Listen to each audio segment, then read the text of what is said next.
There's so much to think about as we jump into this last part of the workshop.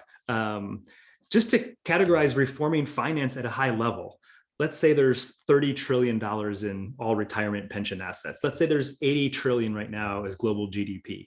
These are big numbers, but let's put that in context with who's here. When you think about Fatica Philanthropies, steward about 50 billion in assets. When you think about Catholic healthcare, two or three folks in this workshop together steward more than 100 billion in assets. When you think about religious congregations collectively, we're looking at 10, 20 billion in assets and family offices. So collectively, it's easy to see how we might get to 300 billion just with us here in this workshop and who we're influential over and around. That's 1% of this much broader ecosystem.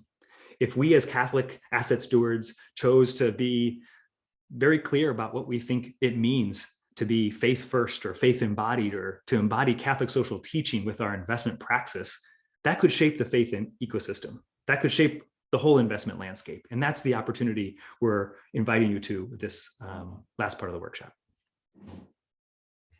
And so as people of faith, we have a really interesting opportunity also to think differently about the role we're playing in this ecosystem that Felipe just described. We can consider ourselves owners of the capital under management, or we can consider ourselves stewards of that capital. And as we've been exploring in this workshop together, our faith tradition really invites us into this journey of stewardship. It invites us to really consider and reflect on what it means to be a channel for capital to flow differently in the world, to flow toward a solidarity economy that is characterized by deep relationality and an integral ecology, and that worldview that Pope Francis has invited us to reflect on in our own lives. So as stewards of that capital, how do you want to show up? How do you want to play a unique role in the capital space? Are there ways you can be creative? Are there ways you can continue to discern within your organizations and in relationship with each other how you want to show up differently? And we think that has something to do with pathways, creating new and different types of pathways for capital to flow. A couple of those pathways might be with your philanthropy, even thinking about what we offer from Letting Go, this book about participative philanthropy and a story of how disability rights activists challenged a major philanthropy in this country and that philanthropy responded by giving them positions and how all the grants were given, 3 seats on the decision-making body. We can reimagine governance, and also we can reimagine philanthropy as a type of impact investment with a negative 100% return. And if we balance that with something that might have a 1 or 2% return, Stephanie Gripney, in the interview there, talks about how a few specific foundations that may have stewarded 15 million assets became catalytic and how they transformed their whole corpus. When you think about this full spectrum of capital and how you can deploy grant making alongside investments to really radically open up new possibilities and new pathways for a different kind of economy.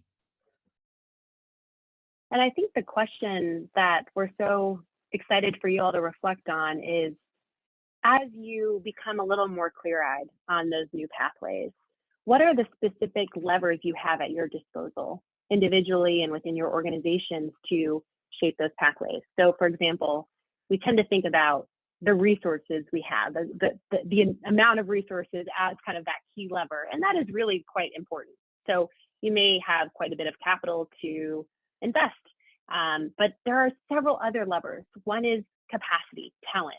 Who is within your organization, your ecosystem of partners that could be showing up also in service of the broader landscape? Do you have advisors that have been journeying alongside you that you know could be kind of working at the service of several other organizations? Do you have people on your team who you can free up to be a part of, different membership organizations and investor circles that are kind of thinking differently together about how to diligence and make decisions around investments?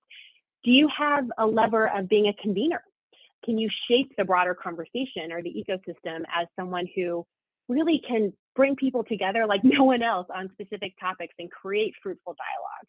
Do you have the lever of narrative and storytelling? Do you have this experience and this history and this legacy that allows you to tell really powerful stories? Because the stories we tell ourselves often shape how we show up in the world and what we think we're capable of doing. So what are the stories you're telling yourself about who you want to be as an investor in this landscape? Do you have the lever of flexibility?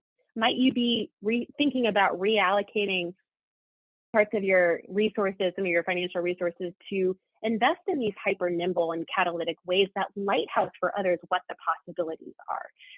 Do you have the lever of maybe sophistication on your team in terms of how you go and diligence deals and bring those deals through a committee decision-making process, and maybe could open up that process to others, could invite others to come alongside you in your diligence and hence kind of extend your capacity. So we think there are just many opportunities to think creatively about how we can not only lean into this journey ourselves, but also do it at the service of a broader ecosystem. And we see in you so many brilliant examples that have stewarded the legacy of what it means to be a Catholic investor.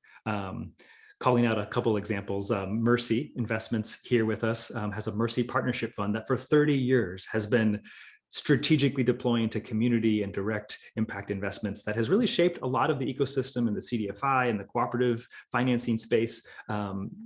As one example, or we might see Ascension, a large Catholic healthcare group that has allowed a lot of others to have impact investment as part of their portfolios through their funds, and the interesting advisory committee that seeks to embody our faith in a particular way. There's also the Missionary Sister of the Sacred Heart that have deployed 28 direct investments just in the past 2 or 3 years that shows with a little bit of allocation of staff and resource and focus, so much can pour forth. Or another religious order, the Franciscan Sisters of Mary, that divested from fossil fuels, one of the first Catholic institutions to do so more than 8 years ago. And I think there's a lot of talk about divestment often today, but how many are actually doing it? I think we all say it's a small portion, doesn't mean that much, but when you come from the ground of the communities, how much it means to the island nations for which their livelihoods are completely being reshaped by our climate today. And so there's the different things when we go to the periphery. Elizabeth talked about leverages. Some of you come from communities that are deeply shaped. How are you stewarding that voice in that encounter? We also see from all of you a thirst to go deeper, and that's why you're here. And so turning now to kind of the question of collaboration, what might you want to do with others here in this workshop? I think this question of collaboration is so exciting to us because we recognize that as we started out this journey all together, thinking about and setting aside in that envelope ritual, what are the fears and the constraints that we think are holding us back? We set those aside just to allow ourselves a little bit of spaciousness to dream about what's possible. And now, as we near the end of this workshop, we might revisit some of those fears and constraints. But what we're hoping is that you might see those with transfigured eyes. Maybe those fears or constraints feel or look a little bit differently than they did at the outset of this journey together. Part of that may be from our own individual kind of contemplation of possibilities and just opening of our eyes to new landscapes. Some of it, though, might be that we recognize that in collaboration, in relationship with each other, we can navigate some of those fears and constraints differently than we thought before. So part of what we're hoping you feel deep inside is just a spark of like a dream for how you can show up differently in this space, how you can unleash yourself to lead in different ways, and know that there is a broader set of partners and resources available to you to accompany you on this. So who have you met over the course of these small group discussions, the one-on-one breakouts that you're like, oh, I just would love to go deeper with that person. I would love to find a way to work together with that person. We would encourage you to lean into that. Take advantage. These relationships, these encounters you've had over the course of this relationship could really be hugely impactful, hugely influential for the journey ahead. So our commissioning to you is just that question, is what do you want to go do? What do you imagine might be possible? In setting aside this constraints that we often live with in our organizations in this special container of relationship and encounter and deep feedback and listening, and this new landscapes you might be oriented to now, what do you dream might be possible? And we encourage you to think about the book, The War of Art and Overcoming the Resistance. Of course, there's so much to hold us back in this journey, but we want to encourage you and continue to ask you to come to Elizabeth and I as we can support you. That's one of our deepest aspirations going forward from this workshop, is to continue to support you in all of the biggest imaginations and boldest dreams you have to embody Catholic social teaching in your investing.